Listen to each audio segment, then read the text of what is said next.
Libingan ito ng mga taong nagpatiwakal, anak.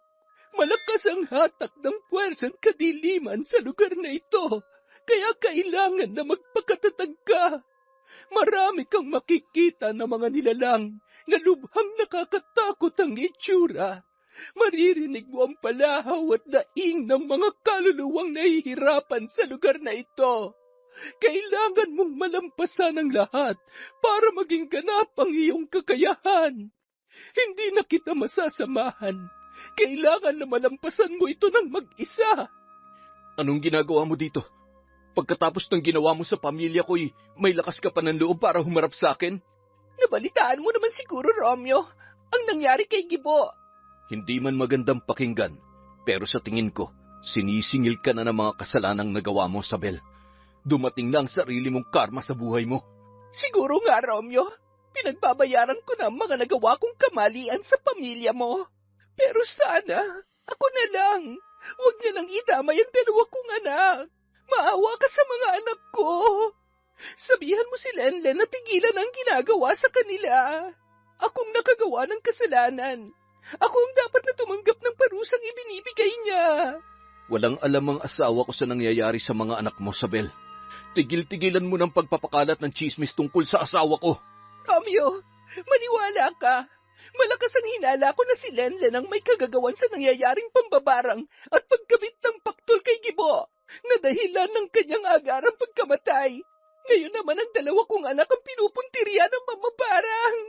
Hindi yun magagawa ni Lenlen. Gumagawa ka lang ng tsismis para masira kami mag-asawa. Paano kita paniniwalaan pagkatapos ng mga ginawa mo sa aking pamilya?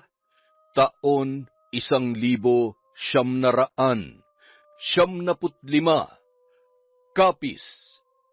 5:00 pa lang ng umaga ay abala na ang buong pamilya ni Jemuel sa paghahanda para pumasok sa paaralan. Ang mag-asawang Lenlen at Romeo naman ay madaling araw pa lang ay umaalis na papunta sa kanilang pwesto sa palengke. May pwesto sila sa kabisera ng aklan na pampublikong merkado. Yun ang pangunahing hanap buhay na mag-asawa simula pa nung nagdesisyon silang magsama. Jemuel, ikaw nang bahala sa mga kapatid mo. Siguraduhin mong nakapasok na sila sa loob ng paaralan bago mo iwan. Maliwanag ba, anak?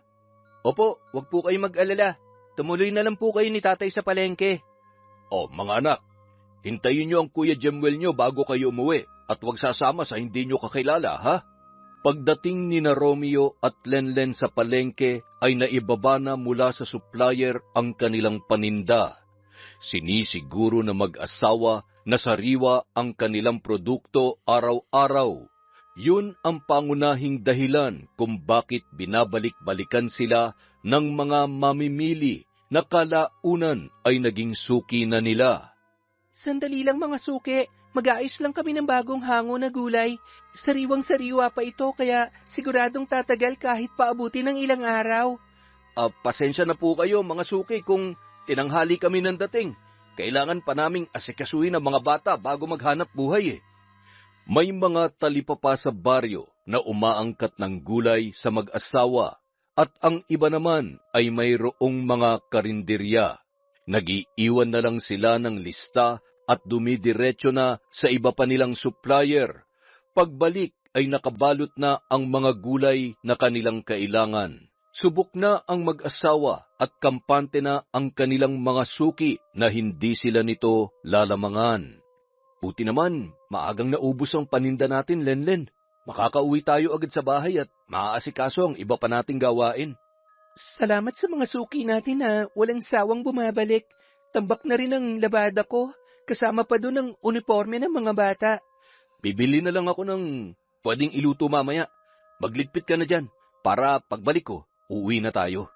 Malayo pa lang ay nauulinigan na ng mag-asawa ang sigawan habang lulan ng tricycle na minamaneho ni Romeo. Sabel, lumabas ka dyan! Walang hiya kang babae ka! Chismosa ka! Labas! Sigaw ni Ason na ilang eskenita lang ang pagitan ng tirahan sa bahay ng mag-asawa. Masidhi ang galit na nararamdaman ni Ason Kaya umabot ito sa punto na pinagbababato na ang bahay ni Isabel. Walang hiya kang babae ka! Ipapabarangay kita! Ikaw ang walang hiya! Naghiwalay kami ng mister ko dahil sa pagiging tsismosa mo. Ipinagkakalat mo na nagpapapasok ako ng lalaki sa tuwing aalis siya papasok ng trabaho. Ikaw ang ipapabarangay ko. Sobra ng kagaspangan ng ugali mo. Lumabas ka dyan! Papatayin kita, demonyita ka! Hanggang sa namagitan na si Kapitan dahil nagkakapisikalan na ang dalawang babae. Magkaharap lang ang bahay ni Isabel at Lenlen, kaya nasanay na ang mag-asawa sa ganoong eksena. Ilang beses na rin siyang sinubukan na siraan ni Isabel, ngunit wala yung napapala. Hindi niya pinapansin ang mga patutsada nito. Ewan ko nga ba kung bakit hindi pa pinapalayas ni Kapitan ang babae na yan dito. Nagiging perwisyo ng ugali ni Isabel sa mga residente dito. Hindi naman ganun kadali yun, Romeo. May batas tayong umiiral kaya kailangan na dumaan sa legal na proseso ang lahat. Palagi naman napapatawag sa barangay ang Isabel na yun, pero hanggang ngayon hindi pa rin nadadala. Sigurado ko na ganun pa rin ang mangyayari. Pagkalipas ng ilang araw, babalik na naman yan sa kanyang gawain. Ang paninira sa buhay na may buhay. Pinapansin kasi nila kaya lalong lumalala. Hindi pa kasi nakakahanap ng katapat kaya namimihasa eh. Ilang araw kumalma si Isabel dahil sa ginagawang pagtambay ni Ason sa harap ng kanyang bahay. Nay, aalis na pala si Aling Ason. Naghahakot na ng kanilang gamit. Lilipat na yata ng tirahan. Nakausap ko nga kagabi si pare, yung mister ni Ason. Mabuti na lang at nagkabalikan pa silang mag-asawa. Nagdesisyon na silang umalis para makaiwas kay Isabel. Huwag na lang tayo makialam sa problema nila. Sigurado na tayo naman ang pagbubuntunan ng babaeng yon kapag nalaman niyang nakikisali pa tayo. Ewan ko nga ba kung paano napagtitiisan ng mister niya ang ugali niyang si Isabel? Malamang nag-uumapaw ang pagmamahal ng mister niya kaya napagtitiisan niya yan. Kinabukasan, balik sa dating gawain si Isabel. Nagkataon na nandoon siya sa harap ng kanyang bahay nang dumating mula sa palengke ang mag-asawang Lenlen at Romeo. Len, tingnan mo si Isabel oh. Parang may iniisip na naman akong ano. Ang lagkit ng tingin sa mga pinamili natin. Hayaan mo na, Romeo. Iba na naman ang sasabihin niyan kapag pinuna natin. Pabayaan mo na lang siya. Masama talaga ang kutob ko dyan eh. Siguradong may plano na naman kung paano tayo sisiraan. Tsaka na lang natin siya husgahan kapag nakita natin na may ginagawa siyang hindi maganda. Humahangos na dumating si Jemuel sa pwesto ng kanyang mga magulang. Namamaga ang pisngi ng binatilyo na halatang nakipagsuntukan. Oh, ano na naman ang ginawa mo? Bakit ganyan ang itsura mo? Sino nakaaway mo, ha? Tay, kalat na kalat sa buong paaralan na nagtutulak daw kayo ng pinagbabawal na gamot, kaya marami tayong pera. Sino naman na nagpapakalat ng ganyan chismis, anak? Nagpapakahirap kami ng tatay mo dito sa palengke para kumita ng pera. Yun nga po ang sinasabi ko sa kanila, Nay, pero pinagpipilitan nila na nagtutulak daw si tatay. Ay nako, dapat hindi mo na pinatulan. Alam mo naman na walang katotohanan ng sinasabi nila. Ayos lang sa akin na kung sabihan nila na masama, pero wag lang nila kayong idadamay, Nay. Alam kong paghihirap nyo dito sa palengke para lamang kumita ng pera. Hindi pwede sa akin ang ganun, Tay. Tama na yan, anak. Hayaan mo. Pupuntahan ng tatay mo ang prinsipal at kakausapin para malaman kung sino nagsasabi niyan. Mabuti pa pumunta tayo ngayon sa school mo para malaman ko kung anong totoo nangyayari. Ako na lang munang bahala dito sa pwesto, Romeo. Sige, pumunta na kayo doon. Alamin mo kung sino nagpapakalat ng kalokohang yan. Sigurado ako na isang tao lang ang pinanggagalingan yan. Malakas ang hinala ni Lenlen na si Isabel ang nasa likod ng kumakalat na chismis. Pero kailangang mag-usisa muna. Mananatili na isang haka-haka lamang ang kanyang aligasyon kung walang saksi na magpapatunay. Samantala, pagka-uwi ni Romeo mula sa eskwelahan. Oh, ano nangyari? Anong sinabi ng prinsipal? Ipapatawag pang magulang ng mga bata. Halos taga dito lang din sa ating barangay ang mga batang yun. Pero may hinala na ako kung sino na naman ang naninira sa atin. Huwag kang magpadalos-dalos. Dayo lang din tayo dito, kaya kailangan na maging maingat tayo. Tsaka na tayo gumawa ng hakbang kapag may napatunayan na. Ewan ko ba, Lenlen, kung bakit ganun ang ugali ng babaeng yun? Wala nang inatupag kundi ang manira sa buhay ng ibang tao. Nanghuhusga ka na agad. Hayaan mo muna, malalaman din natin ang katotohanan. 3:00 pa lang ng madaling araw ay umalis na ang mag-asawa para pumunta sa palengke. Kailangan tulungan muna ni Romeo si Lenlen bago ito dumiretso sa school ng panganay nilang anak. Jemuel, umiwas ka sa gulo, ha? Susunod ang tatay mo pagkatapos naming maayos ang ating paninda sa palengke. Sige po, Nay. Mag-iingat po kayo, Tay. Pagkalabas ng mag-asawa sa pintuan ay bumungad sa kanila si Isabel, na kasalukuyang nagwawalis sa harapan ng kanyang bahay. Panay ang sulyap nito habang nagkakarga ang mag-asawa ng kanilang bagahe. Agad na pinaandar ni Romeo ang tricycle para makaiwas sa mapanuring mata ng tsismosang kapitbahay. Naghahanap na naman yun ng ikasisira natin. Hindi na yata natutulog sa pagbabantay sa atin yun eh. Hayaan mo na, Romeo. Baka nagkamali lang tayo ng iniisip sa kanya. Mahirap nang mambintang, lalo na kapag wala naman tayong sapat na ebidensya. Humanda talaga siya sa akin kapag napatunayan ko na siya may pakana ng lahat ng ito. Pwede ba huminahon ka? May mga anak ka na kailangan pa ng kalinga. Paano na lang kami kapag napahamak ka? Nakakagigil na talaga yung ginagawa niya eh.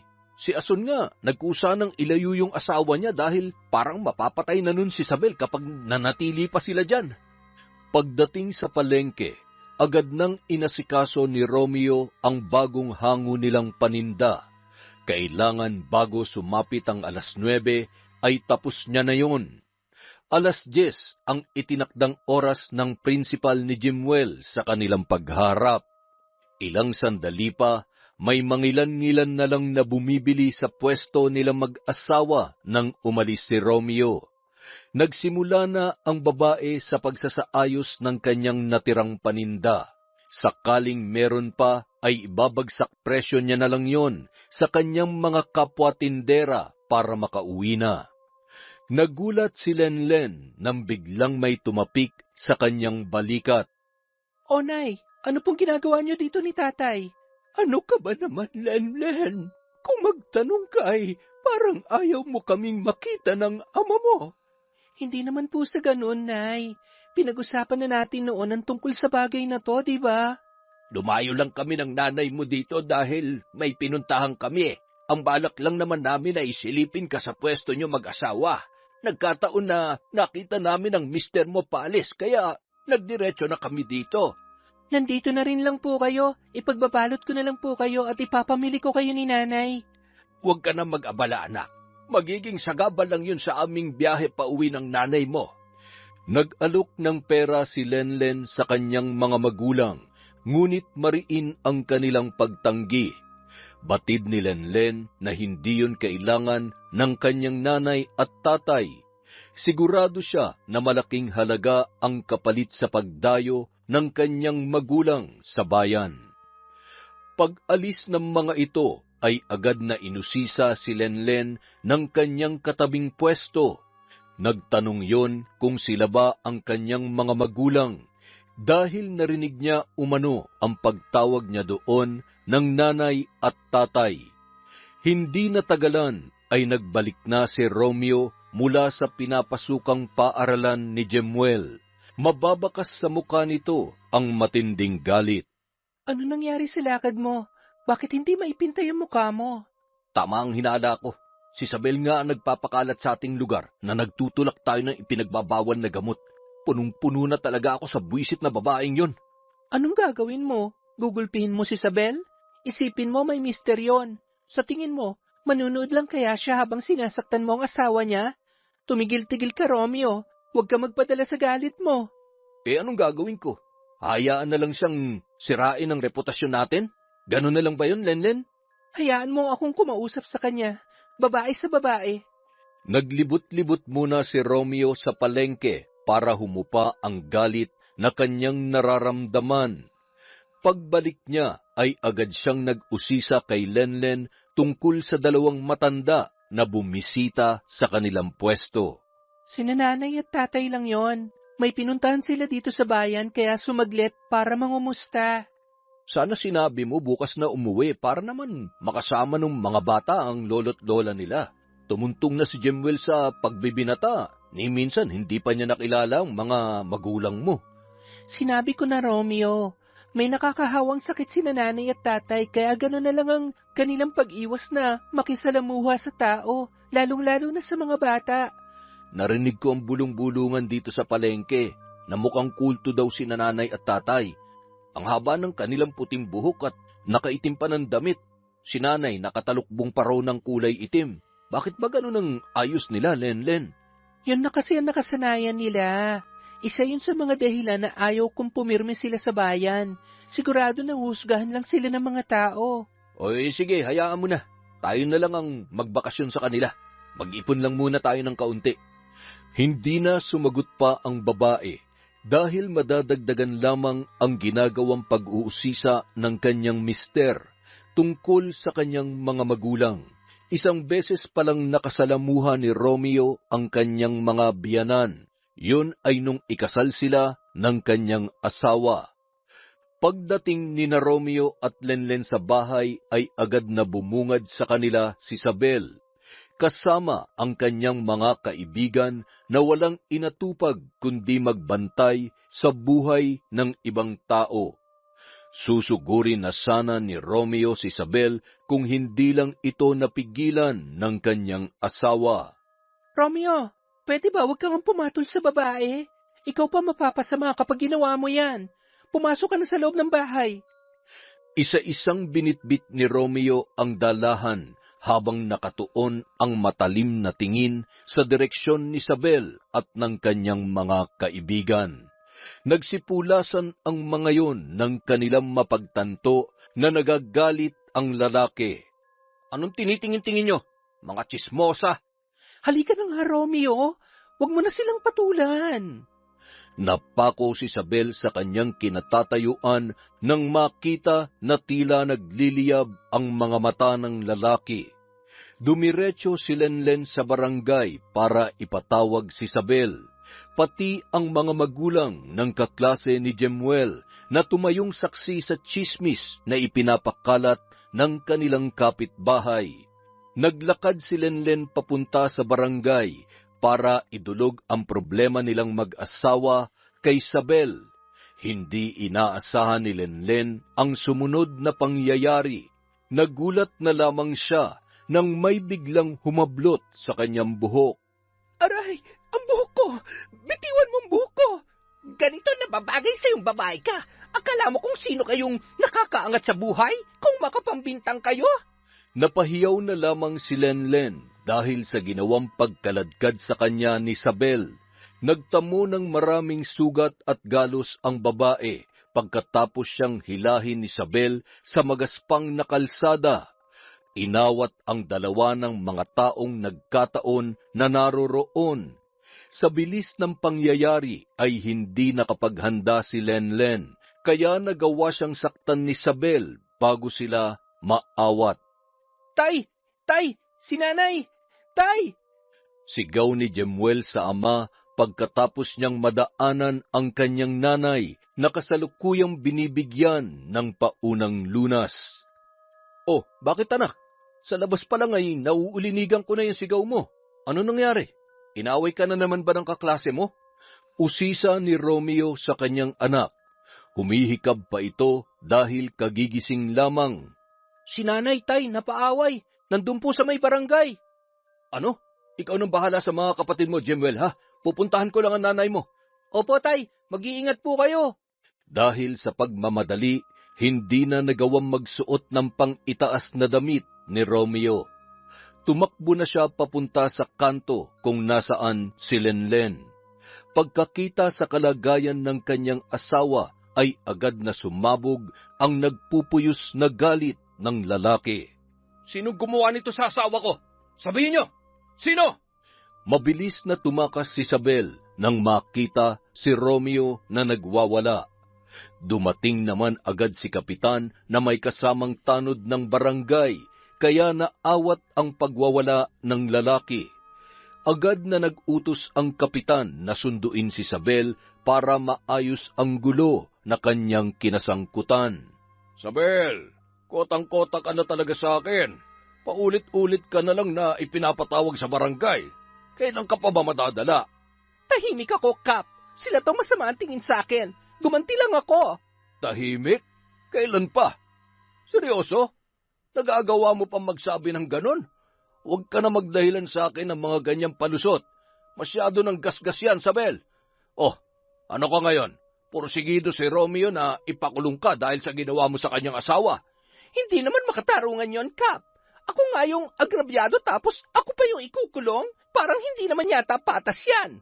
At ako pa talaga ang hindi patas ngayon. Hindi lang yun ang reklamo na kinakaharap mo, Isabel. Nakausap ko na mga taong pinagsabihan mo ng nagtutulak na ipinagbabawal na gamot si Romeo at Lenlen. Pirmado ang kanilang testimonya. Makukulong ka, Isabel. Sinisiguro ko yan sa'yo. Buti pa nga, Kapitan, ikulong nyo ng babaeng yan para magtanda. Ikaw ang dapat ikulong, Romeo. Kayo ng asawa mo. Nagbebenta kayo na ipinagbabawal na gamot. Tama na yan. Sobra ng bunganga mo, Isabel. Nabigo ang kapitan na maayos ang gusot sa pagitan ng dalawang panig, kaya inindorso niya yon sa kapulisan. Suportado ng maraming saksi ang ginawang pananakit ni Isabel kay Lenlen. Walang nakita na sapat na dahilan ang kapulisan para gawin yon ng babae. Walang anggulo ng pagtatanggol sa sarili dahil hindi naman nanlaban si Lenlen. Higit sa lahat ay malaki si Isabel kumpara sa kanya. Porsigido si Romeo na kasuhan si Isabel ng pisikal na pananakit na may kasamang danyos sa pinsala na natamo ni Lenlen. Nakalaboso naman ang babae at nakulong dahil sa kanyang ginawa. Kinabukasan, napilitan si Jemuel na lumiban sa klase para samahan ang kanyang ama sa palengke. Naiwan si Lenlen at ang dalawa pa niyang anak sa bahay. Kinailangan nilang hindi pumasok para may makasama ang kanilang ina na nahihirapan gumalaw noong mga sandaling yun. Tay, grabe naman ang ginawa ni Aling Isabel kay nanay. Ano ba naging kasalanan natin para pag-initan niya tayo ng ganun? Wala tayong kasalanan, anak. Likas lang na masama ang ugali ng Isabel na yun. Sigurado po ba kayo na matutuluyan ang pagkakakulong ni Aling Isabel? Sa ginawa niya, nararapat lang na maturuan siya ng leksyon. Tingnan ko lang kung saan sila maghahagilap ng pampiyansa para sa kanyang pansamantalang kalayaan. Magkano po bang kailangan para makalaya siya pansamantala? 20,000, anak. Tapos labas pa doon ang hinihingi ko na 30,000 para sa pinsala na natamunan nanay mo. Kailangan niya muna magbayad ng 50,000 para makalabas. Malaki pala ang halaga na kailangan nilang hanapin para makalabas si Aling Isabel sa kulungan, tay. Nararapat lang yun sa kanya. Tingnan ko lang kung hindi pa siya magtanda. Inabangan ng mister ni Isabel si Romeo na makauwi para kausapin sa estado ng kanyang asawa. Kabaliktaran ang ugali ng kanyang mister na si Gibo. Sa katunayan, palagi pa silang naglalaro ng basketball ni Romeo. Pare, pasensya na talaga sa nangyari, ha? Ikinalulungkot ko na ganun ang ginawa ni Isabel sa asawa mo. Ilang beses ko na yung pinagsabihan sa ugali niya, pero ayaw talaga magpaawat eh. Hindi mo naman kasalanan ng ginawa ni Isabel, pare. Pasensya na rin kung hindi ko yun mapapalampas. Siguro kung ikaw ang nasa katayuan ko ay ganun din ang gagawin mo. Naiintindihan ko naman ang pinanggagalingan ng galit mo, paring Romeo. Ang totoo nga niyan, narito ko para makiusap sana. Hindi naman lingid sa kalaman mo kung magkano lang ang kinikita ko araw-araw. Hindi ko talaga kakayanin ng 50,000, pare. Nagmamakaawa ako, paring Romeo. Bawiin nyo na lang ang isinampan yung kaso sa asawa ko. Sige na naman, oh. Tatapatin kita, pare. Masyadong mabigat ang hinihingi mo na bawiin namin ang demanda sa asawa mo. Kakausapin ko muna si Lenlen. Hanggang ngayon kasi ay nandun pa rin siya nakaratay sa higaan at hirap na hirap makatayo. Pero huwag kang mag-alala, pare. Pag-iisipan ko mabuti yan. Salamat, pare, ha. Umaasa ako na mapagbibigyan niyo ako mag-asawa. Hirap na kasi talaga akong maigapang ang pamilya ko, eh. Sana iniisip din niya ng misis mo, pare. Hirap na hirap ka na nga sa paghahanap buhay. Puro sakit ng ulat, problema pang binibigay ng asawa mo. Sa loob ng 3 araw na nakakulong si Isabel, ay napilitan si Gibo na lumiban sa trabaho. Wala siyang mapag-iwanan sa kanilang anak, kaya napipilitan nitong tumigil sa paghahanap buhay. Hindi na rin nakakapasok ang mga bata sa eskwela dahil walang maghahatid sa kanila. Abala si Gibo sa paghahanap ng paraan para mapiyansahan ang kanyang asawa. Romeo, bawiin na nga natin ang kasong isinampa natin kay Isabel. Naaawa na ako sa mga bata, lalong-lalo na kay Gibo. Naging mabuti naman siya sa atin. Gawin na lang natin to para sa kanya at para sa mga bata. Binawi na mag-asawa ang kaso na kanilang isinampa laban kay Isabel. Hindi na rin nila inobliga si Gibo na bayaran ang danyos sa pagpapagamot kay Lenlen, pati ang nagastos ng mag-asawa sa pagsasampa at pagbawi ng kaso. Pare, alam ko na malaking perwisyo na gawa ng misis ko pero pinili niyo pa rin ang magpatawad. Maraming salamat talaga pare sa ginawa niyo ni Maring Lenlen, ha? Naawa na rin kasi kami sa mga bata, lalong-lalo na sa iyo, pare. Ang hiling ko lang, sana hindi na maulit ang ginawa ni Isabel sa asawa ko. Tigil-tigilan na rin niyang pagkakalat ng tsismis sa aking pamilya. Pangako pare, tuturuan ko ng leksyon ang asawa ko. Asahan ko yan, pare, ha. Sakaling ulitin pa ni Isabel ang ginawa niya sa amin, hindi na ako makakapangako na pagbibigyan pa kita. Naiintindihan ko pare, salamat talaga. Pagkalabas ni Isabel sa kulungan ay agad siyang kinausap ng masinsinan ng kanyang asawa. Subukan mo pang ulitin ang ginawa mo. Iiwanan na kita. Dadalhin ko ng mga bata pa uwi sa Mindanao. Bahala ka na sa buhay mo. Kaya ayusin mo na yung utak mo. Kasalanan mo lahat ng ito, Gibo. Kung nagsisikap ka lang sana sa buhay, edi sana hindi tayo naghihirap ngayon. O edi parang inamin mo na rin. Kaya mo sinisiraan si paring Romeo at Maring Lenlen dahil naiinggit ka sa kanila.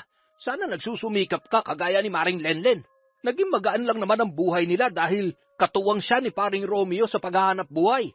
Sana kung inilalaan mo yung oras mo sa makabuluhang bagay, baka sakaling umasenso rin tayo. Malamang ay katulad na rin nila ang buhay natin. Hay nako, napakamalas ko at ikaw ang naging asawa ko. Ikaw ang pinakamasaklap na dumating sa aking buhay. Hindi na kinaya ni Isabel ang ginagawang pagpapamuka sa kanya ni Gibo ng katotohanan. Umalis na ito para makaiwas sa kanyang mister na halata naman na pumapanig sa nagpakulong sa kanyang asawa. Hindi ako titigil hanggat hindi ako nakakaganti sa ginawa niyo sa akin, Romeo. Lenlen, maghihiganti ako sa ginawa niyong pamamahiya sa akin. Saad ni Isabel sa kanyang isipan habang nakatingin sa bahay ng mag-asawa na nagpakulong sa kanya. Simula nang makalabas ang babae sa kulungan ay hindi na ito lumalabas ng kanilang bahay. Nahihiya na siyang makisalamuha sa kanyang mga kabarangay, lalong-lalo na sa mga nakasaksi nung hulihin siya ng kapulisan. Aba, mukhang nagtanda na si Isabel. Naging tahimik ng lugar natin simula nung tumigil siya sa kakatambay sa labasan. Sana nga magtuloy-tuloy na yung hindi niya paglabas sa loob ng bahay nila, Romeo. Pagkalipas ng ilang buwan, lalong lumago ang kabuhayan ng mag-asawang Romeo at Lenlen. Si Isabel naman ay palihim na naghihimutok sa tindi ng inggit na kanyang nararamdaman. Tingnan ko lang kung makakangiti pa kayo sa gagawin ko. Sambit ni Isabel sa kanyang isipan. Kinagabihan, palihim na sumalisi ang babae para lumabas at puntahan ang tricycle na minamaneho ni Romeo papunta sa palengke. Pinutol niya ang linya na dinadaluyan ng likido para gumana ang preno ng tricycle. Pagkatapos gawin yon, agad siyang bumalik sa loob ng kanilang bahay para hindi siya paghinalaan ni Gibo sakaling gumana ang kanyang plano.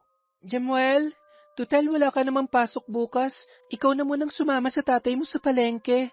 Umuulan ngayon eh. Maglalaban na muna ako para matuyo ang uniforme nyo. Opo, Nay. Approve.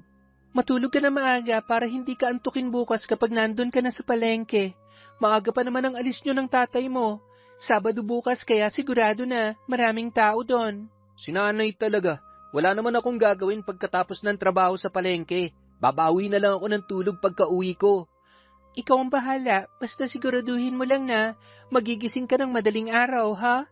Mainipin pa naman ang tatay mo, baka mapagalitan ka nun. Si Romeo naman, wiling-wili sa pakikipaglaro sa kanyang 2 anak sa sala. Pinuntahan nito ang kanyang panganay at asawa nang marinig niya ang pag-uusap ng 2 sa kusina. Len, patimpla mo nga ako ng kape.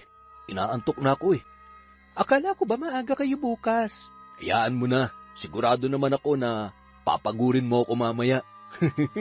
Pwede ba tumigil ka nga sa kalukuhan mong yan, Romeo?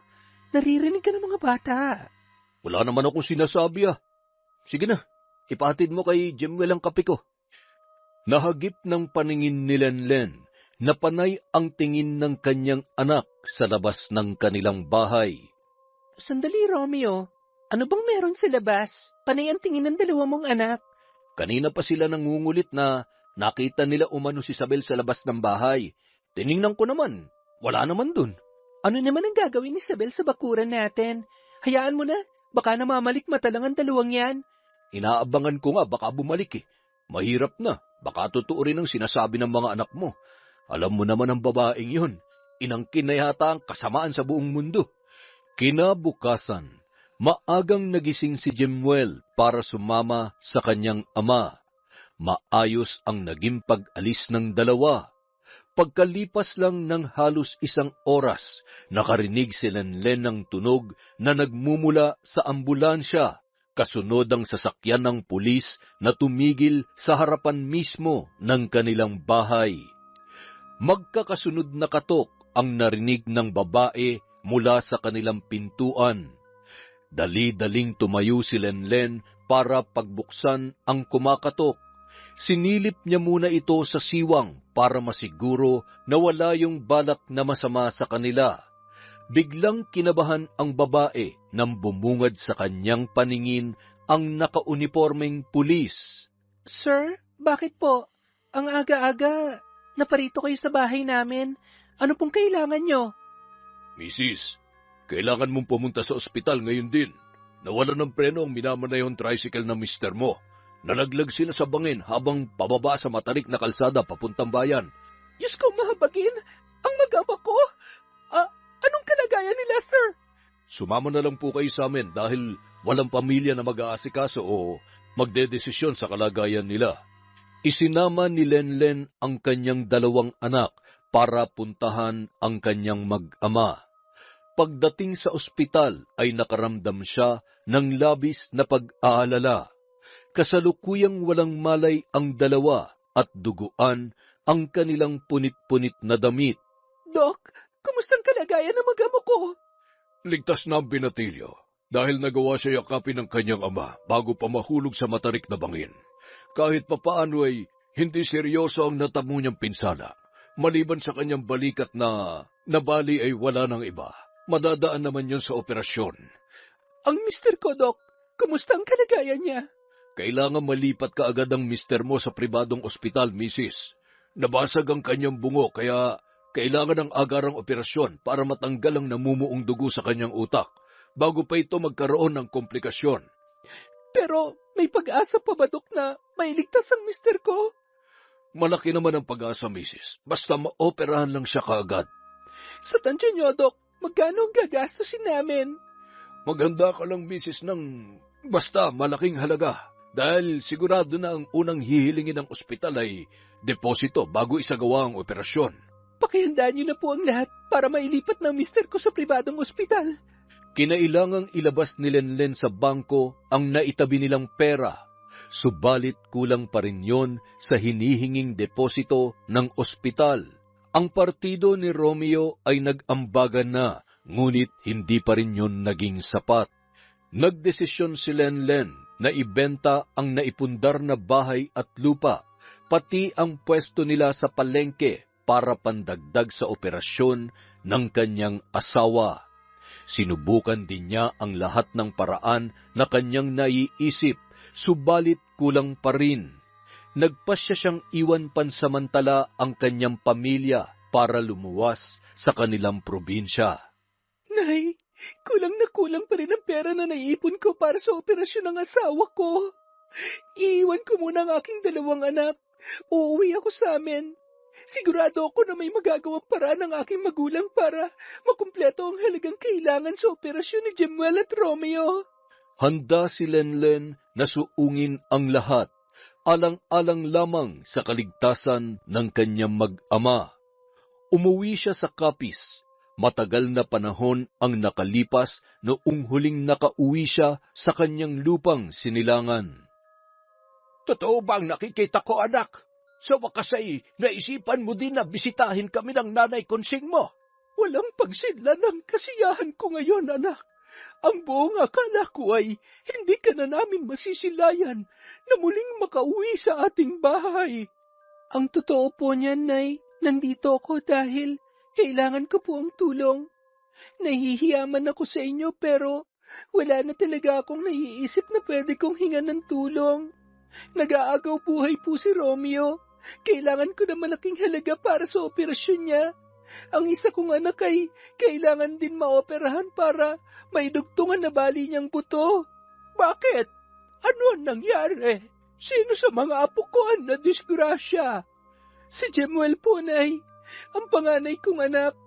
Kailangan ni Jemuel ang agarang operasyon para madugtungan na bali niyang buto. Si Romeo naman po, may namumuong dugo sa kanyang utak kaya kailangan maoperahan din kaagad. Huwag kang mag-alala. Malaki ang naipon namin ng nanay mo. Ibibigay namin yun lahat sa'yo. Hindi na bali na maubos ang pera namin. Basta may ligtas lamang ang buhay ng iyong mag-ama. Nahihiya po ako sa inyo, Nay. Tay, halos itakwil ko na kayong dalawa dahil sa labis na pag-asam ko ng normal na buhay. Naiintindihan ka namin ng tatay mo, anak. Minsan na rin naming pinangarap ng iyong ama ang tahimik at mapayapang buhay. Mahirap na makamit ang ganoon. Masyadong malupit ang mundo, kaya kailangan mong maging matatag.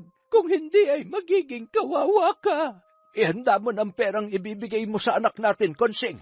Kailangan na maoperahan agad ang kanyang mag-ama. Ipadala mo na rin, Konsing, ang titulo ng ating sakahan. Isang lamo sa bangko, Lenlen, sakaling kulangin ang pera na aming ibibigay. Tay, Nay, maraming salamat po sa inyo.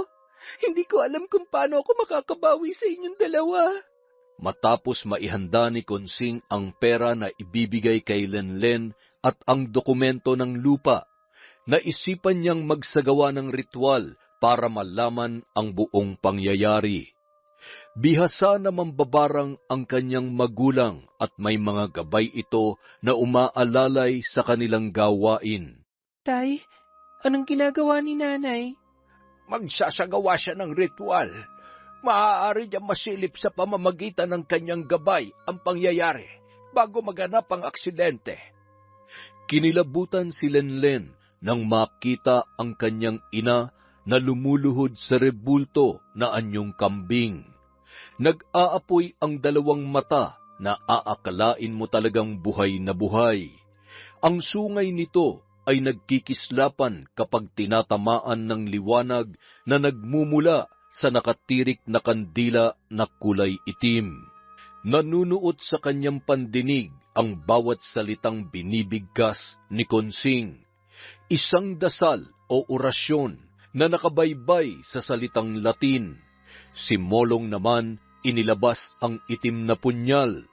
Napatakip si Lenlen ng kanyang mata dahil sa ginawa ng kanyang ama. Isang kuneho ang ginilitan ni Molong sa leeg at hinayaan na tumulo sa katawan ni Konsing ang dugo noon.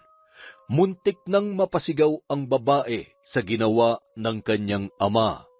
Napatayo si Lenlen sa kanyang kinauupuan nang biglang maglitawan ang mga anino sa dingding.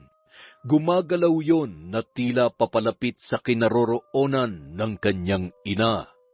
Sumunod ay nakarinig siya ng boses na tila nagmumula sa kulob na espasyo. Tay, anong nangyayari?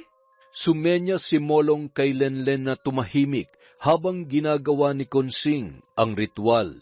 Pagkalipas ng ilang minuto ay sumenya si Konsing kay Lenlen na lumapit. Sige na, Lenlen. May ipapakita siya sa iyong pangitain. Paglapit ni Lenlen ay hinila ng kanyang ina ang kanyang kamay para idampi sa rebulto na pinag-aalayan nito ng ritual. Lalong lumakas ang mga boses na naririnig ni Lenlen. Hindi niya mawari ang mensahe na ipinaaabot ng mga ito. Pagdampi ng kanyang kamay sa rebulto ay biglang lumitaw sa kanyang paningin ang isang pamilyar na lugar. Madilim ang buong paligid pero ang mga ilaw na naroon ay kapareho ng sa kanilang labasan. Nakita niya si Isabel na sumasalisi at palipat-lipat sa madilim na parte ng kanilang bakuran. Binutasan ni Isabel ang kable na nakakabit sa preno ng motor ng tricycle. Sumirit ang likido na pumipigil sa preno kapag ito ay inaapakan. Biglang napalitan ng galit ang takot na kanyang nararamdaman. Sinadya ang aksidente na nangyari sa iyong mag-ama, Lenlen. Kilala mo ba ang babae na may kagagawan sa pagsira ng preno ng motorsiklo? Kilala ko po, Nay. Ibig sabihin, tama ang nakita ng aking mga anak nung gabi bago maganap ang aksidente. Ilang ulit niya na yan ginawa sa pamilya ko, Nay. Papayag ka ba na gagawin niya na lamang yan basta-basta sa inyo? Sana kung noon ka pa gumawa ng hakbang na iwasan ng maganap ang ganitong pangyayari. Lubha kang nagpadala sa takot na maaaring masira ang buhay ng pamilya mo kapag nalaman nila ang totoo mong pinanggalingan. Ano pang hinihintay mo? Ang dumating ang panahon na tuluyang kang mawala ng mahal sa buhay. Ayaw kitang sisihin, anak, pero sana'y pag-isipan mo kung nararapat pa ba na ipaglaban ang inaasam mong normal na buhay. Maninindigan ako, Tay. Ipinapangako ko yun sa inyo ni Nanay. Babalik ako dito para maningil sa taong may kagagawan ng trahedyang ito sa pamilya ko.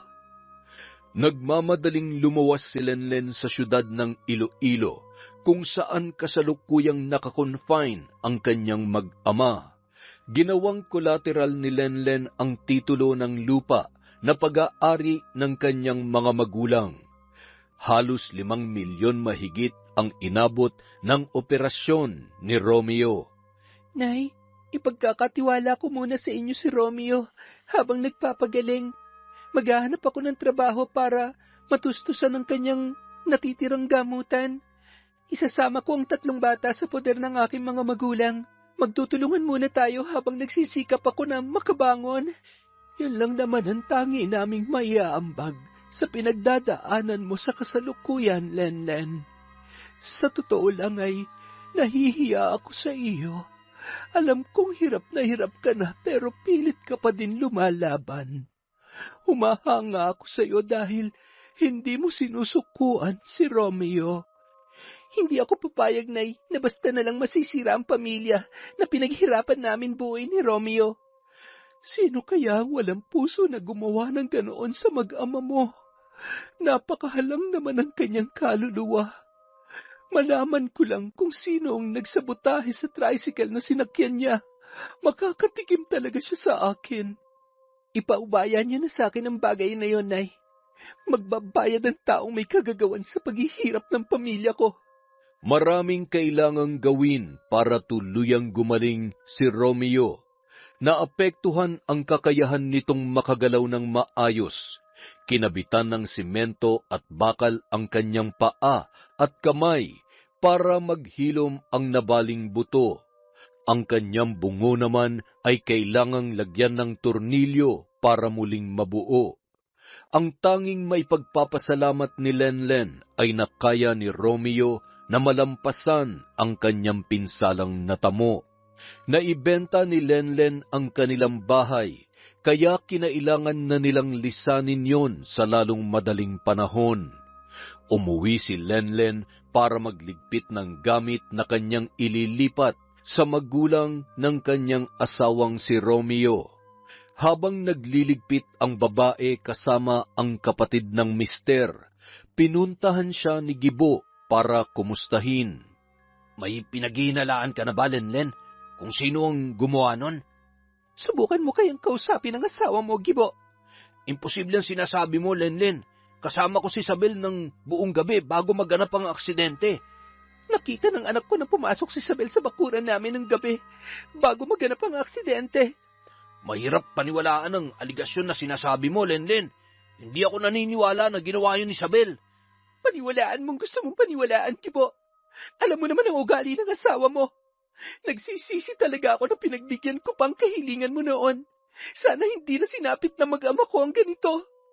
Hindi ko naman kinakalimutan ang ginawa niyong mag-asawa pero hindi naman makatarungan na pagbintangan mo, Lenlen, ang asawa ko na walang sapat na ebidensya. Patunayan mo muna ang aligasyon mo bago kita paniwalaan. Kapag hindi niyo napatunayan na siya may kagagawan nun, pwede niya kayong idemanda. Ang kapal naman ng mukha mo, Gibo. Sana tumupad ka sa napagkasunduan natin. Umuwi ka na. Aalis na kami. Sana maging ganap ang kasiyahan ng asawa mo sa aming pag-alis. Magsasalita pa sana ang lalaki pero tuluyan na siyang itinaboy ng kanyang kapitbahay na si Lenlen. Pagkatapos maikarga sa truck na maghahakot ng gamit na mag-asawa, ay agad na umalis ang babae. Nahagip ng kanyang paningin si Isabel sa tindahan, naabot tenga ang ngiti. Tila nagbubunyi pa ito sa nangyari sa kanyang pamilya. Sulitin mo ng kasiyahan mo, Isabel. Pansamantala lang ang lahat ng ito. Sa muli nating pagkikita, ipinapangako ko na gagapang ka sa lupa. Saad ni Lenlen sa kanyang isipan habang ipinupukol ang matalim na pagtitig kay Isabel. Pagkatapos maayos ang kalagayan ng mister, ay agad na itong nagpaalam na pansamantalang iiwan niya para maghanap buhay. Sumilay ang masaganang luha sa pisngi ni Romeo. Dadalhawin ka naman namin dito palagi ng mga bata. Kailangan lang talaga natin magsakripisyo para malampasan ang pagsubok na ito. Makabubuti na dun munang mga bata sa poder ng aking mga magulang. Matanda na rin si Nanay Iska para pagsabihin pang pag-aalaga sa inyo ng mga bata. Pasensya ka na, Romeo, kung hindi kita matutukan na alagaan. Kailangan may kumayod sa ating pamilya. Pasensya ka na, Lenlen. Patawarin mo ko kung kinailangan mong suluhin ang lahat ng problema. Wala kang kasalanan, Romeo. Ang importante ay nakaligtas ka. Magpagaling ka para muling mabuo ang pamilya natin. Agad na lumuwas si Lenlen sa poder ng kanyang mga magulang. Kailangan niyang gumawa ng paraan para matulungan ang kanyang nanay at tatay na matubos ang titulo ng lupa na kanilang sakahan. Alam niya na mahalaga yon sa kanyang ama dahil yon ay minanapa ni Molong sa kanyang mga ninuno. Nay, Tay, may isang kahilingan lang po ako para sa aking mga anak. Ano yon, anak? Pwede ba na hanggat maaari ay iwasan nating masaksihan ng 3 bata ang inyong lihim na gawain? Oo naman. Hayaan mo. Pagsisikapan namin ng tatay mo na panatilihing lihim ang aming ginagawa. Maraming salamat, Nay. Ano na ang plano mo ngayon, anak? Ililipat ko ang 3 bata. Ayokong maantala ang kanilang pag-aaral dahil sa nangyari sa aming pamilya. Tama ang desisyon mo, anak. Ilipat mo na agad dito ang mga bata para makabalik na sila sa pag-aaral. Hayaan niyo po, Nay. Bukas na bukas din ay muli akong luluwas para makuha ang dokumento nila sa school. Ipagpaliban mo na muna. Magpapatulong tayo sa pinsan ko na may mataas na katungkulan sa lokal na kagawaran ng edukasyon sa ating lugar. Si tatay mo na ang bahala na maglakad ng kanilang papeles bukas para makabalik na sa pag-aaral ang 3 bata. Nang sumunod na araw, agad na nakapasok sa eskwelahan ang mga anak ni Lenlen. Si Jemuel ay mayroon pa rin nakaalalay na saklay dahil hirap pa itong gumalaw. Hatid sundo naman sila ni Molong na halatang sabik na makasama ang kanyang mga apo. Nagdoble kayod si Lenlen para kahit papaano ay makabawi sa kanyang mga magulang. Hindi mo kailangan magtrabaho sa sakahan, anak. May agsador na tumatalima sa ating pananim. Kapalit yon sa hindi nila pagbabayad ng renta sa ating lupa. Kailangan ko pong kumayod, Tay, para matustusan ko ang gamutan ni Romeo. Nahihiya naman ako na iasa na lang ang lahat sa inyo ni Nanay.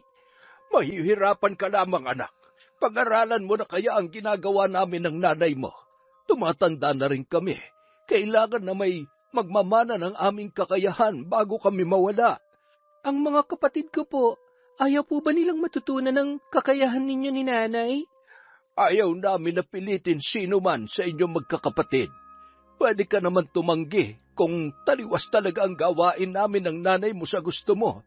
Naisip ko lang kasi, sa tindi ng pinagdadaanan mo, anak, mas makabubuti na may kaalaman ka sa lihim na karunungan. Magagawa mong ipagtanggol ang pamilya mo sakaling mangyari ulit ito sa hinaharap. Maaari ko bang paghigantihan ng salarin sa nangyaring aksidente sa mag-ama ko, Tay? Magagawa mo ang lahat, anak, kapag malago na ang kaalaman mo sa lihim na karunungan. Malaki pang kinikita nyo ni Nanay sa tuwing may nagpapagawa ng kulam o barang sa inyo? Malaki, anak. Kaluluwa namin ng nanay mo ang isinasakripisyo namin para mapagana ang aming kakayahan sa lihim na karunungan. Namayani ang kagustuhan ni Lenlen na maipaghiganti ang nangyari sa kanyang mag-ama. Dumagdag pa ang kanyang kagustuhan na mapadali ang pagbangon ng kanyang pamilya. Gustong-gusto niya rin na mabawi ang titulo ng lupa na kanyang ginamit para maoperahan ang kanyang asawa. Hindi lang siya ang nag-iisang anak, kaya sigurado na magtatampo ang kanyang mga kapatid kapag nabigo siyang mabawi yun. Makalipas ang ilang araw, nabuo na ang desisyon ni Lenlen na tanggapin ang inaalok ng kanyang ama. Kinabukasan, pagkatapos makaalis ng 3 bata para pumasok sa paaralan, ay agad niyang kinausap ang kanyang nanay tungkol sa kanyang naging pasya. Sakaling buo na ang desisyon mo ay kailangan mong dumaan sa pagsubok para maging ganap ka ng kasapi sa aming hanay. Kailangan mong pagdaanan ang pagsubok na susukat sa iyong katatagan bilang tagapagtaguyod ng kaliwang kaalaman. Ang kaliwang kaalaman ay tumutukoy sa mga bihasang gumagamit sa lihim na karunungan para makapaminsala sa ibang tao o gamitin ito bilang parusa. Sila ang mga mangkukulam, mambabarang, manggagaway at gumagawa ng gayuma. Ano pong pagsubok, Nay? Kailangan na makahanap ka ng mabagsik na gabay. Ang gabay na may sapat na kakayahang kumarga sa paktol o iyong pambabarang na lubhang nakamamatay. Ang paktol o tigalpo ay maaaring isabay sa barang basta may sapat kang kaalaman. Paano ko po makakamit ang tinutukoy niyong gabay, Nay? Makakamit mo yon kapag nalampasan mo ang pagsubok. Kailangan magkaroon ng sanduguan sa pagitan nyo ng gabay. Kusa yung umaamo kapag namarkahan na ng dugo. Walang bawian ng ganitong kasunduan, anak. Kaya kailangang buo ang iyong loob. Buo na po ang pasya ko, Nay. Gagawin ko ito para sa mga mahal ko sa buhay. Kung ganun ay, mamayang gabi, isasagawa natin ang pagdaan mo sa pagsubok na susukat sa katatagan mo. Maaari kang umatras sakaling hindi pa buo ang iyong pasya, anak. Kinagabihan, dinala si Lenlen ng kanyang ina sa isang lumang sementeryo sa Capiz.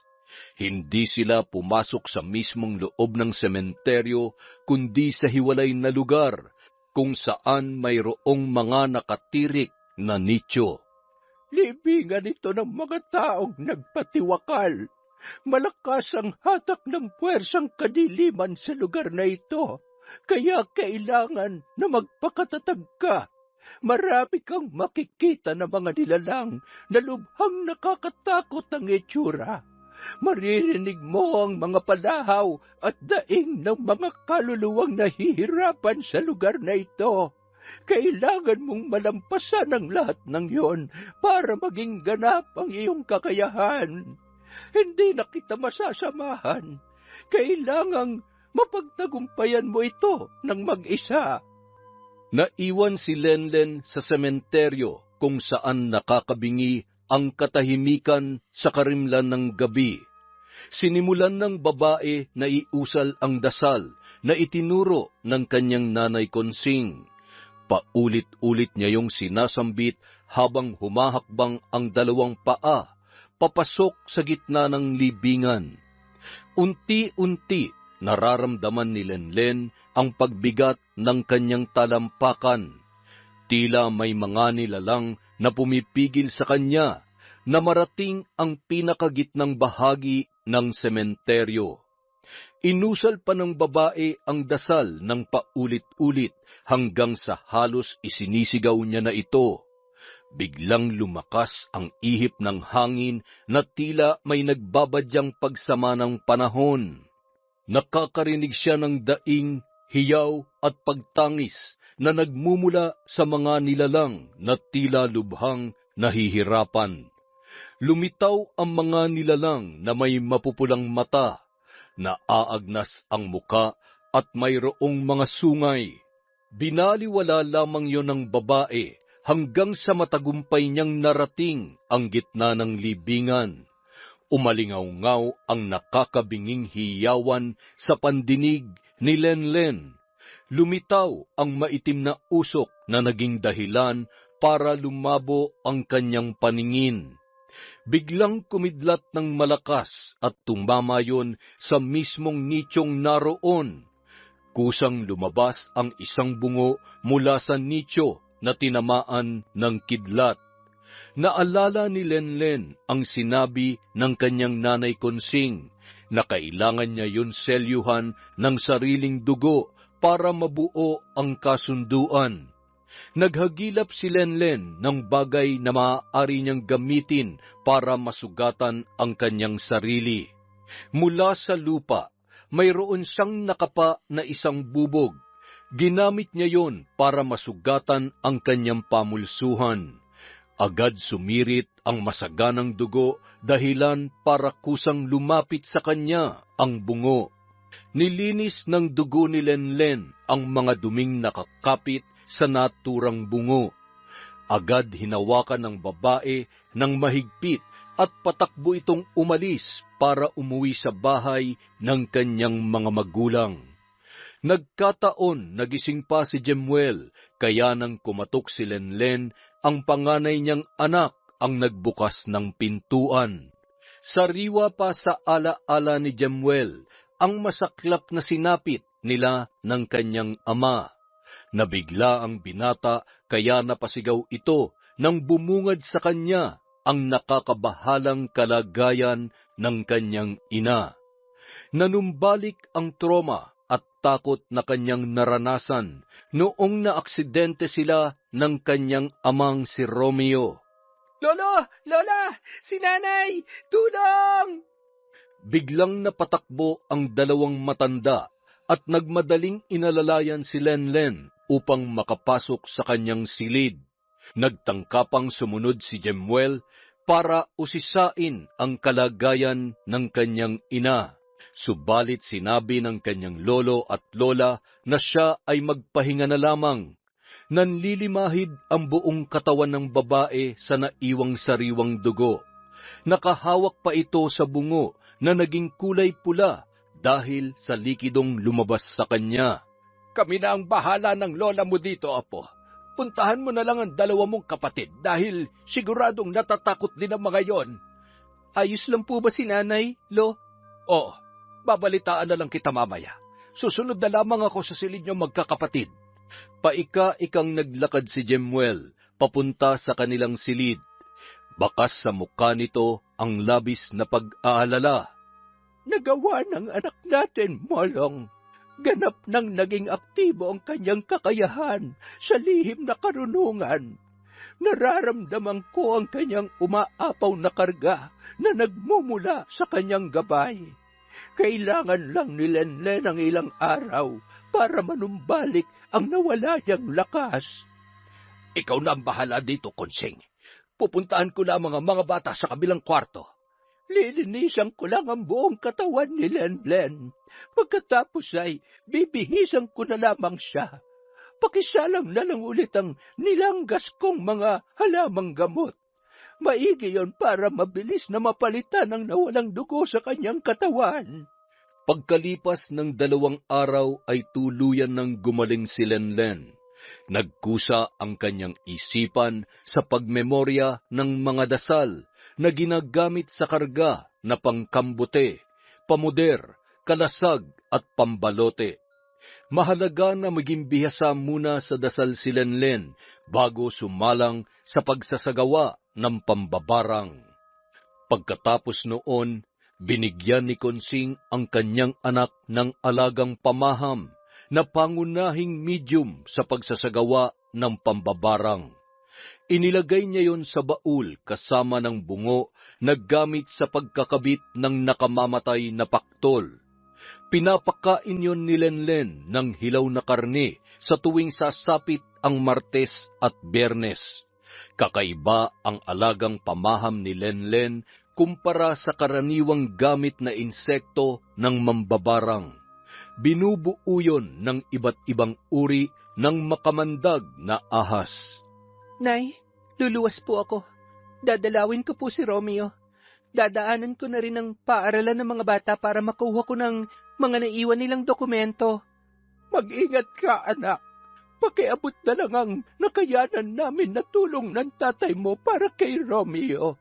Sabihan mo siya na sumunod agad dito kapag gumaling na. Makakarating po, Nay. Kayo na po munang bahala sa mga bata habang wala po ako.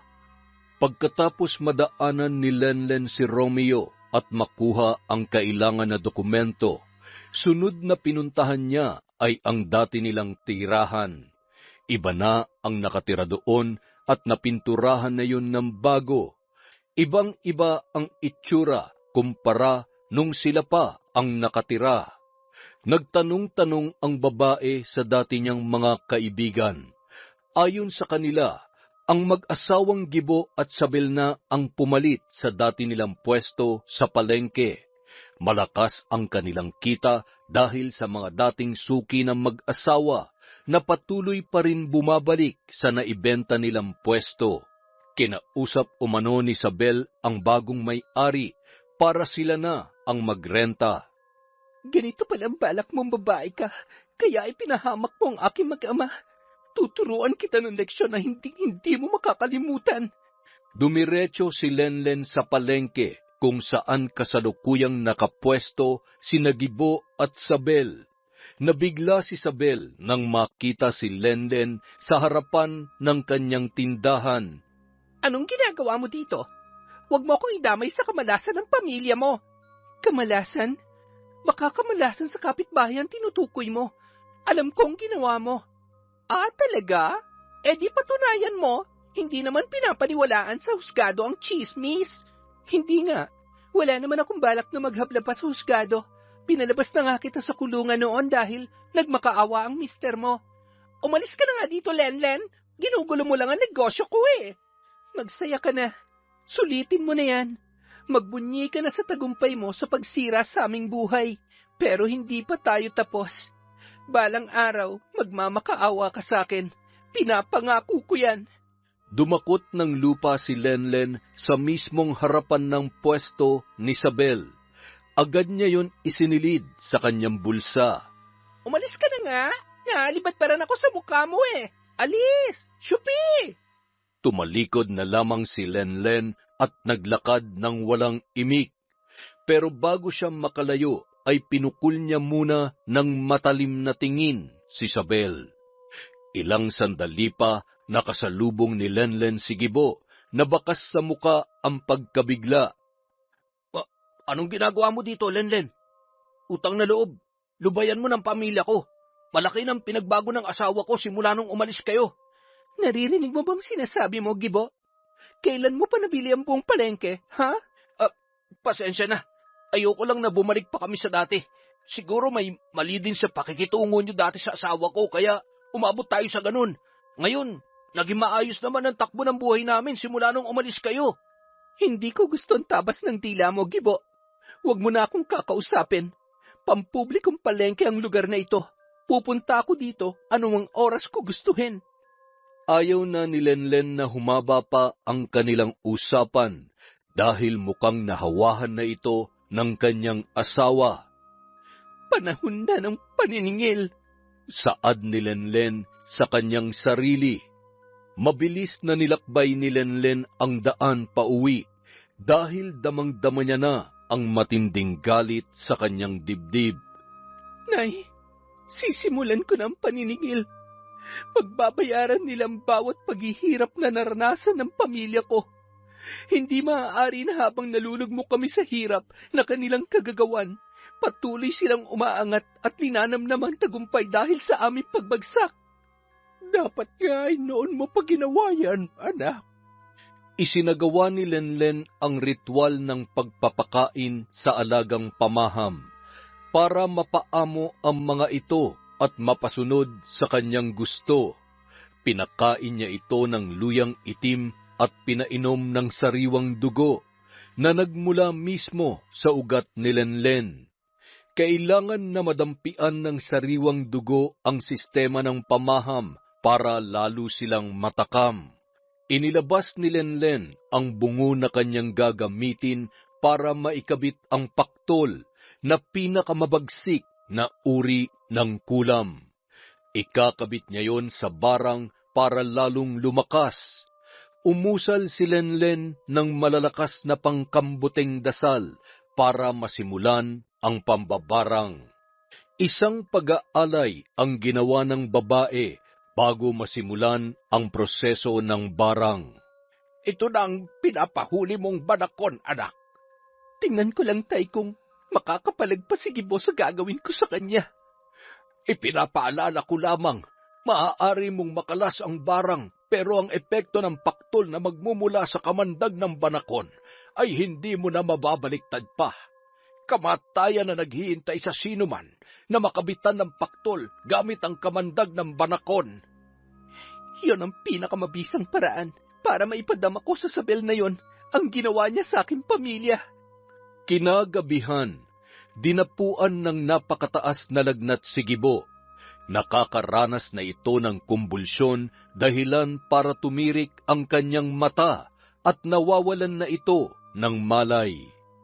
Agad itong isinugod sa paggamutan para malapatan ng kaukulang lunas. Habang isinasagawa ang panggagamot ng doktor kay Gibo, biglang nagsulputan ang napakaraming ahas sa sahig ng ospital. Dahilan para magsitakbuhan ang mga taong naroroon. Pagkatapos ng pangyayaring yon ay naglabasan ang malalaking pantal sa buong katawan ng lalaki. Sa maikling panahon, ang pantal ay tuluyang lumaki hanggang sa naging parang mga higanteng pigsa. Hindi maipinta ang muka ng mga nurse at doktor na nakasaksi sa nangyayari. Yon ang unang pagkakataon na nakahawak sila ng ganoong sakit. Dok, ano nangyayari sa mister ko? Bigyan niyo na siya ng gamot para mawala ng tumubong pantal at bukol sa kanyang katawan.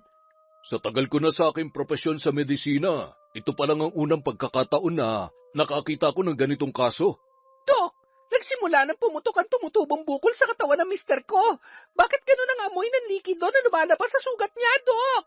Hindi na nakayanan ng mga taong nasa emergency room ang napakasangsang na amoy na nagmumula sa pumutok na malalaking bukol sa katawan ni Gibo.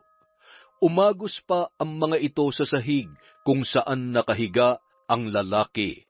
Nagmamakaawa na si Isabel na gamutin ang kanyang mister, ngunit blanko ang mga doktor sa sakit na dumapo sa asawa nito. Sa kabilang banda, Patuloy na nakasindi ang itim na kandila sa loob ng silid kung saan kasalukuyang ginagawa ni Lenlen ang pambabarang. Hinawakan niya ang banakon at inipit niya ang ulo nito para maglabas pa ng lason. Itinapat ni Isabel ang banakon sa bungo para doon mapunta ang kamandag. Pagkatapos na makapagpalabas ng lason ang banakon, ay agad yung ginilitan ni Lenlen sa leeg para sumirit ang masaganang dugo. Ipinalibot yun ni Lenlen sa paligid ng bungo para matapos ang ritual ng pag-aalay. Pagkatapos ng pag-aalay ay pumasok ang iba't ibang klase ng makamandag na ahas sa loob ng bungo. Samantala, sa ospital naman, nagsitakbuhan na ang mga pasyente at mga bantay na naroroon. Sa pangalawang pagkakataon ay lumitaw ang mga makamandag na ahas. Kinilabutan ang nakasaksi sa kanilang nakita na maraming ahas ang lumalabas sa mabahong sugat ni Gibo. Namatay ang lalaki na nakatirik ang mga mata. Imahe ng pagkabigla at takot ang mababakas sa mukha nito. Umaliwalas naman ang mukha ni Lenlen nang makauwi ang ahas na tinalian niya ng sinulid na kulay puti. Nagbago ang kulay ng sinulid. Mula sa kulay puti ay napalitan yon ng kulay pula. Palatandaan na tuluyang nawakasan ng alagang pamaham na ahas ni Lenlen ang buhay ng kanyang biniktima. Agad na ipinalibing ni Isabel si Gibo. Abot langit ang kanyang kalungkutan dahil sa malagim na sinapit ng kanyang mister. Ilang araw lamang ang lumipas. Ang mga anak naman nila ang nakaramdam ng parehong sintomas na naging dahilan ng pagkamatay ng kanyang asawa. May nakapagsabi kay Isabel na subukan na humingi ng tulong sa isang albularyo. Hindi pangkaraniwan ang pagkamatay ni Gibo. Malakas ang kanilang hinala na nabiktima ito ng pambabarang. Dumulog si Isabel kay Tio Sito na kilalang albularyo sa Panay. May alam ka ba na nakagalit mo, misis? Bakit niyo naman yun naitanong, Tio Sito? Biktima ng nakamamatay na paktol ang mister mo. Selyado ng paktol ang ginagawang pambabarang kaya mahirap itong kontrahin. Ang ibig mong sabihin, maaaring sasapitin ng aking dalawang anak ang kaparehon nangyari sa kanilang ama? Masakit man na isipin pero yun ang katotohanan. Lahat ng albularyo o babaylan ay aminado na kapag nagawa na maikabit ang paktol, ay imposible na itong mabawi. Anong kailangan kong gawin? Kinakabahan na ako sa kalagayan ng aking dalawang anak. Natatakot ako sa mga aring mangyari. Hindi na napigilan pa ni Isabel na mapaiyak habang pinagmamasdan ang kalagayan ng kanyang dalawang anak. Napahagulhol na lamang ito habang naghahagilap sa kanyang isipan ng maaaring gumawa nito sa kanyang pamilya. Naalala ng babae ang dating kapitbahay na nagawan niya ng napakalaking kasalanan. Tio Sito, gaano pa kaya katagal ang meron ako para makagawa ng paraan na mailigtas ang buhay ng aking dalawang anak? Pwede kong kontrahin ang ginagawa nilang pagbarang pero kailangan mong bilisan, Isabel. Anumang oras ay maaari akong humina at mawawalan na ako ng lakas para makipagtuos sa mambabarang. Hindi na nagsayang pa ng oras ang ginang. Agad niyang hinanap ang bahay ni na Romeo. Bakit nandito ka? Pagkatapos ng ginawa mo sa pamilya ko, may lakas ka pa ng loob na humarap sa akin? Nabalitaan mo naman siguro ang nangyari kay Gibo. Pangit man pakinggan pero sa tingin ko ay sinisingil ka na ng mga kasalanan mong nagawa, Isabel. Dumating na ang sarili mong karma sa buhay. Siguro nga, Romeo. Pinagbabayaran ko na ang mga kamalian na nagawa ko sa pamilya mo. Pero sana naman, ay ako na lang. Huwag nang idama yung dalawa kong anak. Maawa kayo sa kanila. Ako nakagawa ng kasalanan Ako ang dapat tumanggap ng parusa na ibinibigay ni Lenlen. Walang alam ang asawa ko sa nangyayari sa mga anak mo, Sabel. Tigil-tigilan mo ng pagpapakalat ng chismis tungkol sa asawa ko. Romeo, maniwala ka. Malakas ang hinala ko na si Lenlen ang may kagagawan sa nangyayaring pambabarang at pagkabit ng paktol kay Gibo na naging dahilan ng kanyang agarang pagkamatay. Ngayon naman ang dalawa ko namang anak ang pinupuntirya ng barang. Hindi magagawa ni Lenlen ang ganun.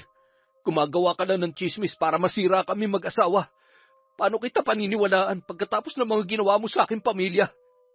Napaluhod na lamang si Sabel sa harapan ni Romeo. Humahagulgul yun habang nakadapa sa lupa. Napaisip si Romeo kung paniniwalaan ang sinasabi ng kanyang kaharap. Ngunit naisip niya na sobra naman na pagkukunwari na kailangan pa niyang lumuhod at dumapa sa kanyang harapan para magmakaawa. Tumayo ka na nga dyan, Sabel. Susubukan kong hanapin ang asawa ko para tanungin tungkol sa bagay na ito. Tulungan mo ako, Romeo. Ikaw na lang ang taong naiisip ko na maaaring makatulong sa amin. Samantala, naramdaman ni Lenlen na may puwersang sumusubok na pigilan ang kanyang ginagawa. Sa halip na paktol ay tigalpo ang ginagamit niyang panselyo sa ginagawa niyang pagbarang sa dalawang anak ni Sabel. Sinadya niyang itabi ang paktol dahil para yon sa mag-asawang Gibo at Sabel. Sila ang may malaking partisipasyon sa nangyayari sa kanilang pamilya. Matalino ang manggagamot na humahawak sa dalawang anak ni Sabel. Sinasadya nitong gambalain lang ang nagaganap na pambabarang para hindi ito mapuruhan. Batid ng albularyo ang kakayahan ni Lenlen kaya ganoon na lamang ang kanyang pag-iwas. Sa kabila ng maselang kondisyon ay sinikap talaga ni Romeo na makaluwas sa kapis. Kailangan na mahanap niya at makausap ang asawa na ayon kay Sabel ay maaaring may kagagawan sa pambabarang sa kanyang dalawang anak. Malayo man at liblib ang lugar na kinaroroonan ni Lenlen ay nagawa pa rin itong matunton ni Romeo. Nagkataon na wala sina Konsing at Molong. Tanging ang tatlong anak lang at si Lenlen ang naroroon. Abala si Jemuel sa pakikipaglaro sa kanyang dalawang nakababatang kapatid sa labas ng bahay. Pagkatapos magyakapan ng mag-aama, ay agad na inusisa ni Romeo si Jemuel kung nasaan ang kanilang ina. Nandun po si nanay sa kwarto niya, tay. Palagi na siyang nagkukulong doon simula nung makauwi kami dito. Pwede ba akong pumasok sa loob, anak? Pwede naman po, tay. Katukin niyo lamang po si nanay sa kwarto niya. Susunod na lang kami mamaya. Hinanap ni Romeo ang kwarto na tinutukoy ng kanyang anak. Sinubukan niyang maghagilap ng siwang na maaari niyang silipan, pero lubhang sarado ito at mukhang nakadoble pa ang dingding para masiguro na walang makakasilip. Biglang kinabahan si Romeo nang makaamoy siya ng parang nasusunog na kandila. Hindi na nagsayang pa ng oras ang lalaki. Ginamitan niya ng lakas para pwersahang mabuksan ang nakapinid na pintuan. Nabigla si Lenlen dahil hindi niya inaasahan ang biglaang pagsulpot ng kanyang mister. Pero mas nasurpresa si Romeo nang makita niya ang ginagawa ng kanyang asawa. Ibig bang sabihin nito, tama ang sinasabi ni Sabel tungkol sa ginagawa mo, Lenlen? Bumungad kay Romeo ang isang bungo na nanlilimahid sa sariwang dugo na nagmula sa banakon na ginamit ni Lenlen bilang alay. Nakapulupot pa dito ang iba't ibang uri ng ahas na pamaham. Nagkalat ang kandilang itim sa silid na inookupa ni Lenlen. Ang mga figura ng rebulto na lubhang nakakatakot ay nakapatong sa bawat sulok ng kanyang silid. Huwag mo akong basta husgahan, Romeo. Ginagawa ko lang ito para may pagiganti ang nangyari sa pamilya natin. Ayaw ko na maulit ang nangyari kaya ito ang ginagawa ko. Hindi naman kita hinuhusgahan, Lenlen. Pero sa tingin ko ay Marami kang dapat ipaliwanag sa akin. Nag-usap ng masinsinan ang mag-asawa at ipinagtapat na ni Lenlen ang lahat sa kanyang mister. Ngayon maliwanag na sa akin ang lahat kung bakit gano'n na lang ang pag-iwas mo na dalhin kami dito na mag-aama mo. Sakaling magalit ka o kamuhian mo ko, tatanggapin ko. Itakwil mo ko o mandiri ka man sa akin, Romeo. Maiintindihan ko. Ang kahilingan ko lang, sana'y huwag mong ilalayo sa akin ang mga bata.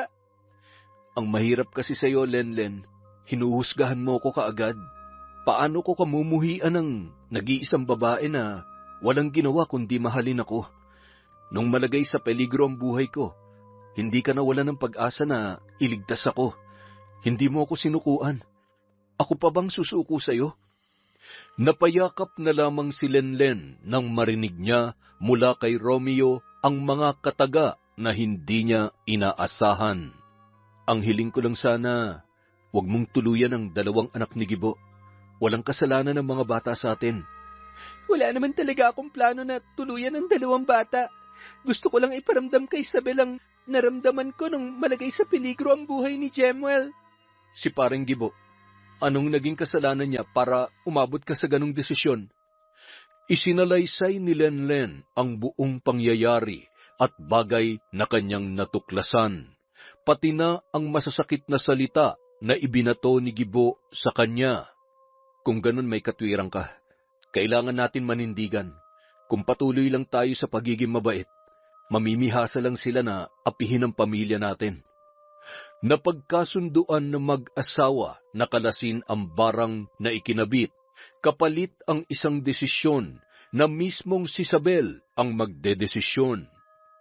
May 2 kondisyon ka lang na maaaring pagpilian, Isabel. Una, ang sumuko ka sa otoridad at aminin ang iyong ginawa na pagtangkang pagpatay sa aming mag-ama. Pangalawa, manatili kang matigas at panoorin na malagutan ng hiningang iyong 2 anak. Sumuko si Isabel sa kapulisan at inamin ang ginawang pagtatangka sa buhay ni na Romeo at Jemuel. Nakulong si Isabel pero ang kapalit ay ang buhay ng kanyang 2 anak. Ang buhangin na dinampot ni Lenlen sa mismong harap ng dati nilang pwesto na mag-asawa ay kanyang ginamit para ipagkaloob kay Isabel ang sumpa na habang buhay niyang dadalhin. Simula nang makulong si Isabel ay tinubuan na siya ng mga butlig na kapag napisa ay naglilikha ng nakakasulasok na amoy. Naghihilom yon, ngunit agad na bumabalik. Simula noon ay nilayuan na si Isabel ng kanyang mga kapwa preso. Sa pagsisikap ng mag-asawang Romeo at Lenlen ay nagawa nilang makabangon. Natubos ang titulo ng lupa na kanilang isinanla. Hanggang sa kasalukuyan ay doon pa rin nakatira ang pamilya ni Lenlen at Romeo sa Capiz.